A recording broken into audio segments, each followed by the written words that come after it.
Hello दोस्तों, स्वागत है आपका हमारे यूट्यूब चैनल में। दोस्तों, एक खूबसूरत विधवा महिला थी जिनका पति का लंबी बीमारी के चलते बहुत समय पहले उनका देहांत हो जाता है। उनकी एक बेटी थी और बेटी उनकी जो जवान हो जाती है और वह उनकी शादी करने के लिए अब लड़का ढूंढने लग जाती है।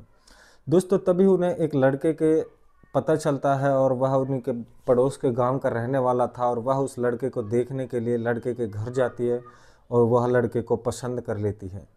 दोस्तों, और वह अपनी बेटी की शादी उस लड़के के साथ में तय कर देती है, लेकिन बाद में पता चलता है कि जो उनका दामाद है वो बेरोजगार है, उनके पास कोई रोजगार नहीं है। तो तभी वह अपनी बेटी और दामाद को अपने घर बुला लेती है, चूंकि उनके पास काफ़ी सारा पैसा था। और दोस्तों, जैसे ही फिर दोस्तों एक दिन की बात होती है कि रात का समय था और घर में लाइट नहीं हुई थी और दोनों माँ और बेटी एक ही पलंग पे सोई हुई थी। और तब दामाद है जो बाहर से चल के घर में आता है और अंधेरा होने की वजह से वो अपनी पत्नी समझ के सास को इस कदर हिला देता है कि उसके बाद जब उनकी सास की नींद खुलती है तो दोस्तों, अगर आप लोग इस कहानी को अंत तक सुनेंगे तो आप लोगों को रोंगटे खड़े हो जाएंगे। दोस्तों, आप लोगों से एक छोटी सी रिक्वेस्ट है कि कहानी को अंत तक जरूर सुनिएगा और चैनल को भी सब्सक्राइब जरूर कर लेना, जिससे कि हमारा हौसला है जो बढ़ता रहे। दोस्तों, इस कहानी की शुरुआत होती है बिहार का एक छोटा सा जिला लगता है और उसी जिले में एक महिला रहती थी जो कि विधवा थी।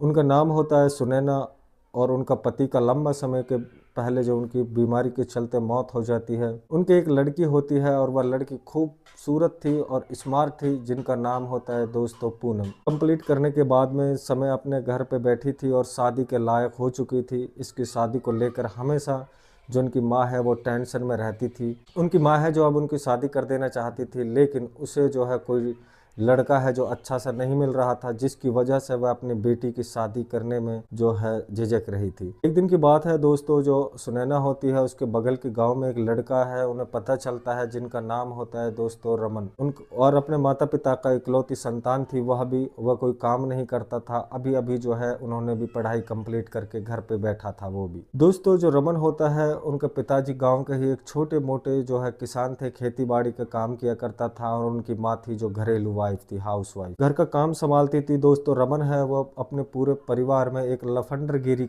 करता था, इधर उधर घूमना फिरना, कोई काम नहीं करना था। लेकिन शादी के लायक हो चुका था तो दोस्तों, जो उनकी जो लड़की की माँ होती है अक्सर जो है वो बीमार रहती थी, जिसको लेकर के उसके पिताजी जो है अब उसकी शादी कर देना चाहते थे। जब सुनैना के रमन के बारे में पता चलता है तो एक दिन जो है सुनैना है जो उन्हें देखने के लिए उनके घर जाती है और जाने के बाद में उनकी मुलाकात है जो रमन से होती है और पहली ही नज़र में वो उनको पसंद आ जाता है। इसके बाद दोस्तों, जो सुनैना है अपनी बेटी की उनके साथ में तय कर देती है। उसके बाद दोस्तों, जब वह शादी तय करके अपनी बेटी को सारी बात बताती है तो तुम्हारी शादी है जो होने वाली है, बगल के गांव का लड़का है और तुम्हारी शादी में उनके साथ फिक्स करके आई हूँ। दोस्तों, जब सोनम है अपनी शादी के बारे में सुनती है तो बहुत ज़्यादा खुश हो जाती है और जो सुनैना है वह उनकी शादी की तैयारी में जुट जाती है। दोस्तों, उनकी माँ के पास में काफ़ी ज़्यादा पैसा था, क्योंकि जब उनका पति जो उनका जीवित था तो वो सरकारी कर्मचारी था और वह रिटायर हुआ था, तो सारा पैसा है जो मिला था तो वो उन्हीं के बैंक में जमा था। जिस वजह से दोस्तों, जो सुनैना है उनके पास किसी चीज़ की कमी नहीं थी, पूरे ऐशो आराम की ज़िंदगी जी रही थी। दोस्तों, जो समय उन्हें शादी का तय किया था तो उसी के अनुसार उनकी धूमधाम से शादी हो जाती है और उनकी बेटी का हाथ है जो अब उस रमन के हाथ में पकड़ा देती है और दूल्हा बनकर वह उन्हें अपने घर ले जाता है। उसके बाद दोस्तों, जब सोनम है अपने ससुराल जाती है तो घर में जो है सुनैना अकेली बच जाती है और उसका थोड़ा सा भी जो है अब जी नहीं लगता था। अक्सर वह मोबाइल फ़ोन में ही जुटी रहती थी और अपनी बेटी से ही बातें किया करती। सोनम होती है वह अपने पति के साथ में रहते हुए 4-5 महीने निकल जाते हैं और वह सुनैना है जब उनके पास कॉल करती है, अपनी माँ के पास बोलती है कि माँ मुझे अपने पास बुला लो, मेरा यहाँ थोड़ा भी मन नहीं लग रहा है, क्योंकि तुम्हारा दामाद है जो रमन वह कमाता धमाता तो है नहीं, सारे शौक मौज पूरा मेरा नहीं कर पा रहा है। और उसके बाद में वो कहती है कि तुम दामाद जी को लेकर के जो है घर चले आओ। और फिर जो है दोस्तों, सोनम होती है वो अपने पति को लेकर के अपने मायके आ जाती है। और दोस्तों, सुनैना अपने दामाद को बहुत समझाती, कहती कि दामाद आप अकेले हो, आपकी शादी हो चुकी है, आप कुछ रुपए पैसे कमाने के बारे में सोचो। दोस्तों, तभी रमन होता है वो भी कुछ पैसे कमाने के बारे में सोचना कर शुरू कर देता है। कहती है कि उनकी सास होती है, कुछ कमाओगे नहीं तो मेरी बेटी को कैसे रखोगे, मेरी बेटी वो काफ़ी जो है शॉपिंग करती है, चूँकि वो मेरी लाडली थी। वो अपनी बेटी को जो है बहुत ही जो है लाड प्यार से पाल पोस करके बड़ी की हूँ, लेकिन आपके घर में जाने के बाद मैं देख रही हूँ बेटी जो है उनकी हालात बहुत ख़राब हो चुकी है। और उसके बाद दोस्तों रमन है वह अपनी सास से कहता है कि मैंने कई जगह नौकरी की तलाश की है लेकिन कोई मुझे नौकरी नहीं मिल रही है। तो उसके बाद दोस्तों सुनैना है वह रमन को कहती है कि मेरे पास बहुत सारा धन है और मैं आपको अपने ही गांव में राशन की एक दुकान खुलवा देती हूँ और उसी दुकान पे जाइएगा और मेरी बेटी के साथ में यहीं पे रहिएगा। उसके बाद रमन है वह अपनी सास की बात है जो मान लेता है और कहता है कि ठीक है, मैं इसी के लिए सोचने के लिए धन्यवाद, भला मुझे करने में इस काम को कोई दिक्कत नहीं है। रमन है वह अब अपनी सास के घर पर जो है घर जमाई बन कर रहने लग जाता है और बहुत ही आराम से रहता था। सुनैना थी वह उसे राशन की दुकान खुलवा के दे देती है। वह सुबह दुकान पे जाता है और शाम को आता है और जो है अब अच्छा खासा पैसा कमाने लग जाता है। एक दिन की बात है, रमन था वह रात के समय में अपनी दुकान बंद करके घर आता है और जब घर आता है देखता है कि लाइट है वह कटी हुई है। तो दोस्तों वह सुनैना थी और उनकी पत्नी थी, दोनों एक कमरे में ही सो चुकी थी। दोस्तों वह अपने कमरे में जाता है और देखता है कि उनकी पत्नी जो है सोनम है वह अपने पलंग पर लेटी हुई है और अपनी उनकी सास है जो उन्हें नज़र नहीं आती है। दोस्तों फिर वह अपनी सास को अपनी पत्नी समझ के इस कदर हिलाता है कि उसके बाद सुनैना की नींद खुल जाती है। कहती है कि दामाद आप यह क्या कर रहे हो, मेरी बेटी तो मेरी साइड में सोई हुई है। दोस्तों रमन है वह कहता है कि गलती हो गई सासू, मुझे माफ़ कर दीजिए। उसके बाद दोस्तों सुनैना को जो है अच्छा लगने लगता है।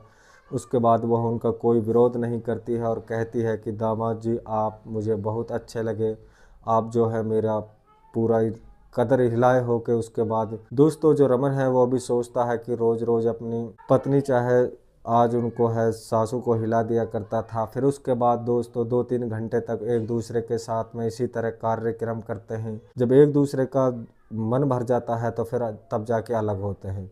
तभी सुनैना अपने दामाद से कहती है कि जो आपने आज मेरी सारी इच्छाएं पूरी की हैं, क्योंकि मैं काफ़ी समय से विधवा हो चुकी हूं तो मेरी तड़फ है जो अंदर ही अंदर तड़फ रही थी और आपने पूरी की, उसके लिए मैं आपका तहे दिल से धन्यवाद करती हूं। उसके बाद अपने दामाद की उसे आदत पड़ जाती है, जब भी मौका मिलता था तो दोनों सास और दामाद एक ही कमरे में जाने के बाद वही काम शुरू कर देते थे। सुनैना थी वह अपने दामाद को अब इस कदर चाहने लग जाती है कि रमन भी अपने दोस्तों सास के साथ में कार्यक्रम करके बहुत खुश था, क्योंकि उनका है अब मन की इच्छा है पूरी हो जाती है और वह उन्हें अब ऑफर था कि दोनों हाथों में लड्डू आ जाते हैं, जब मन करे उस तरफ वो टौंड मार लिया करता था। दोस्तों इस तरीके से एक दिन की बात है, रात का समय था, रमन था जो अपनी पत्नी सोनम के पास लेटा हुआ था और जो है उनकी सास होती है वह आकर के दामाद को अपने कमरे में बुला कर ले जाती है।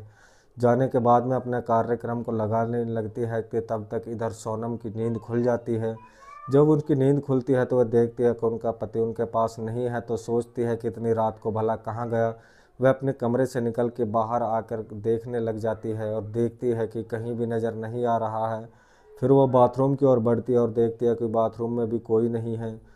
और फिर वह हार थक के अपनी माँ के कमरा का दरवाज़ा खटखटाती है, तो तब उसकी माँ के कमरे में जो वो अजीबो गरीब है आवाज़ सुनती है, तो जिसे सुनने के बाद वह समझ जाती है कि आज उनकी माँ है जो उनके पति के साथ ही कार्यक्रम बना रही है। दोस्तों वह चुपचाप अपने कमरे में आके सो जाती है और फिर थोड़ी देर के बाद में रमन अपने कमरे में पत्नी के पास सोने के लिए जाता है। तो दोस्तों जो सोनम होती है वह पूछने लगती है कि तुम है जो माँ के कमरे में क्या करने गए हो। रमन बताता है कि मैं अपने मन से नहीं गया हूँ, तुम्हारी माँ मुझे बुला के ले गई थी, उनकी जो है कुछ ज़रूरत थी, इच्छाएं थी। उसके बाद दोस्तों जब सुबह होती है तो सोनम अपनी माँ के पास जाती है और पूछती है कि तुमने जो अपने दामाद को घर जमाई बनाया है क्या इसलिए बना के रखा है, तुम्हारी ज़रूरतों को पूरा करने के लिए। दोस्तों जो सुनैना होती है वह कहती है कि सोनम अरे पगली, मैं कौन से तुम्हारे पति को बांट रही हूँ, मैं तो केवल थोड़ी देर के लिए अपनी ज़रूरतों को पूरा करती हूँ।